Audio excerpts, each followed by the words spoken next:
Assalamualaikum warahmatullahi wabarakatuh. Selamat pagi anak-anak semuanya. Bagaimana kabarnya hari ini? Sehat? Ibu harap semua anak-anak ibu dalam keadaan sehat dan dijauhkan dari segala macam penyakit, terutama dari virus corona ini. Amin.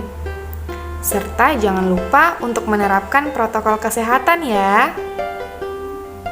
Sebelum memulai pembelajaran hari ini, Ibu mau memperkenalkan diri terlebih dahulu. Perkenalkan, nama Ibu Ayu Aulia Oktaviani, biasa dipanggil Via atau Ayu. Ibu berasal dari kota Tanjung Pinang dan Ibu adalah mahasiswa dari Universitas Bung Hatta yang sedang melakukan pengenalan lapangan persekolahan atau PLP di SD Negeri 05 Sawahan. Oleh karena itu, ibulah yang akan menjelaskan materi pembelajaran untuk anak-anak semuanya pada hari ini.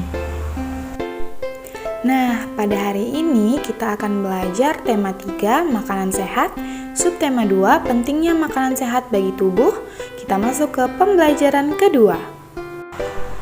Pada pembelajaran hari ini, diharapkan anak-anak ibu dapat mengetahui salah satu gangguan pada organ pencernaan, apa faktor penyebabnya, dan bagaimana gejala yang ditimbulkan.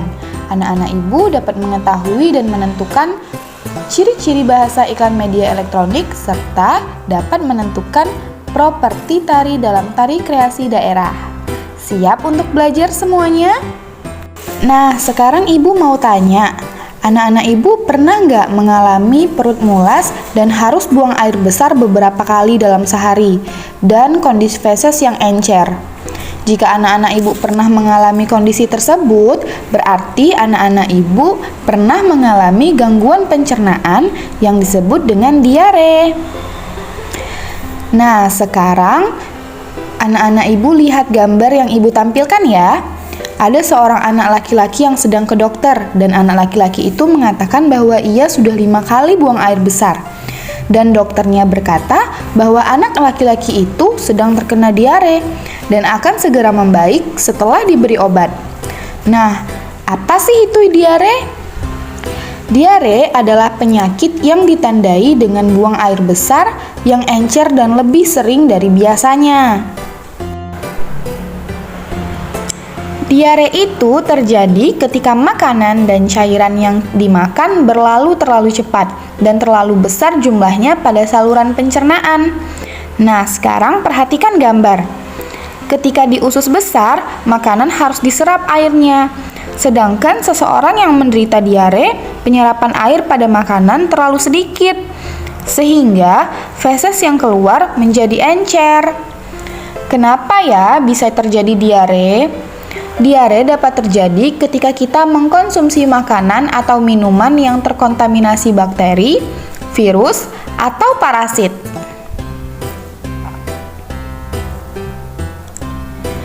Diare yang parah apabila tidak segera diobati dapat mengakibatkan tubuh kekurangan cairan dan dapat menyebabkan kematian loh.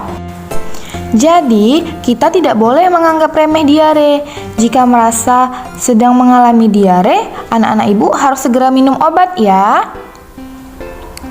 Apa saja ya penyebab dari diare? Nah, yang pertama yaitu infeksi virus. Virus yang menginfeksi itu namanya rotavirus.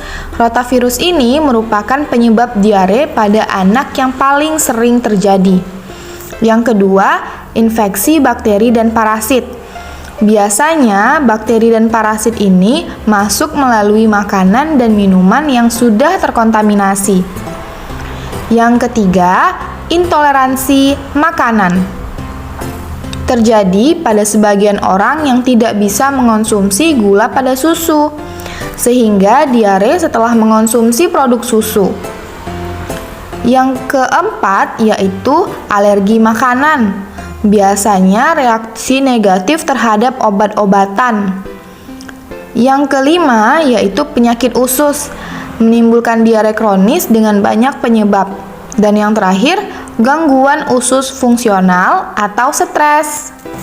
Jadi, ini adalah penyebab dari penyakit diare. Anak-anak ibu ingat ya. Bagaimana ya pengobatan diare? Nah, jika diarenya masih belum parah, masih bisa diobati dengan cairan oralit atau cairan gula dan garam. Sedangkan kalau diarenya sudah parah, maka anak-anak ibu harus berobat ke dokter dan minum obat sesuai dengan resep dokter. Untuk mencegah penyakit diare, anak-anak ibu dapat melakukan hal ini. Yang pertama, mencuci tangan dengan sabun sebelum makan. Yang kedua, menutup makanan dan minuman agar terhindar dari lalat, kecoa, tikus, dan hewan-hewan pembawa penyakit lainnya. Yang ketiga, minum air yang sudah dimasak. Yang keempat, tidak jajan sembarangan. Nah, jika anak-anak ibu sudah melakukan keempat hal ini, insya Allah anak-anak ibu akan jauh dari penyakit diare. Nah, tadi kita sudah belajar gangguan pada sistem pencernaan, yaitu diare. Penyakit tersebut dapat disembuhkan dengan obat. Banyak perusahaan farmasi yang memproduksi obat. Untuk mengenalkan produk obat tersebut, mereka mempromosikannya melalui iklan. Iklan juga bisa disampaikan lewat media elektronik loh, seperti TV. Jadi, iklan tidak hanya bisa disampaikan lewat media cetak ya, bisa juga dengan media elektronik, seperti TV, radio, dan internet. Nah, ini adalah ciri-ciri iklan media elektronik. Yang pertama, disampaikan secara elektronik, yaitu bisa dalam bentuk audio atau suara seperti iklan yang ada di radio, dan juga bisa disampaikan dalam bentuk video dan audio seperti iklan yang ada di televisi. Yang kedua, disampaikan dalam waktu yang singkat. Ciri-ciri yang ketiga yaitu menggunakan bahasa formal dan non-formal. Ciri-ciri yang keempat yaitu kalimatnya singkat, padat, dan persuasif. Kalimat persuasif itu adalah kalimat yang mengajak atau kalimat yang mempengaruhi. Nah, ciri-ciri yang selanjutnya yaitu menggunakan intonasi yang tepat.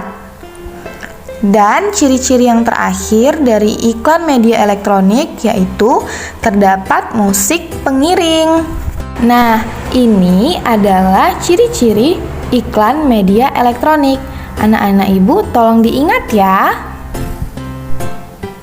Nah, ternyata iklan di TV tidak hanya mengiklankan tentang obat saja. Ada pula iklan tentang tari, yaitu tari piring. Anak-anak ibu tahu tidak properti apa yang digunakan pada tari piring? Iya, piring.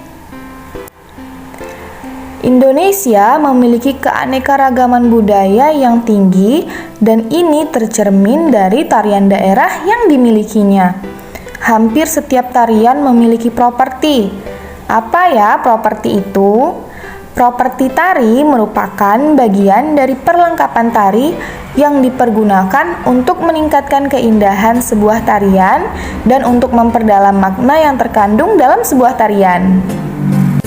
Berikut ini adalah properti tarian tradisional Indonesia. Tarian yang pertama yaitu tari gantar. Tari gantar ini berasal dari Kalimantan Timur dan properti yang digunakan adalah tongkat. Tari yang kedua yaitu tari reog, berasal dari Ponorogo. Properti yang digunakan adalah topeng reog. Seperti yang anak-anak ibu lihat, mereka semua menggunakan topeng reog. Tari yang ketiga yaitu tari kuda lumping, berasal dari daerah Yogyakarta. Dan properti yang digunakan adalah jaranan atau kuda lumping yang terbuat dari bambu.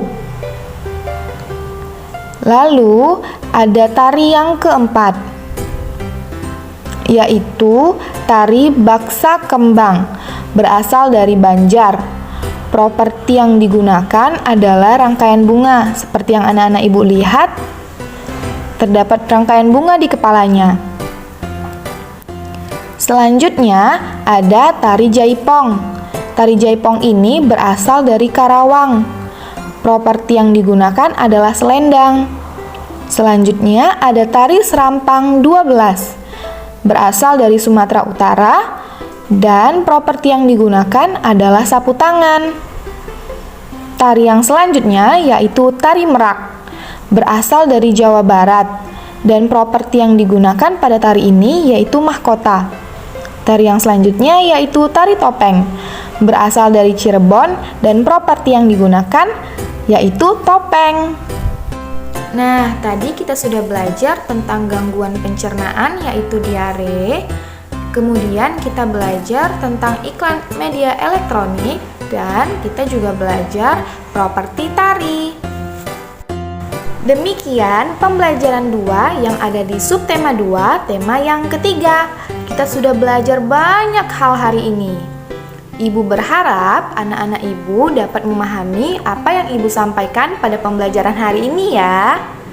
Tetap semangat dalam belajarnya dan jangan lupa untuk tetap menjaga kesehatan. Sampai jumpa lagi di pembelajaran selanjutnya. Assalamualaikum warahmatullahi wabarakatuh.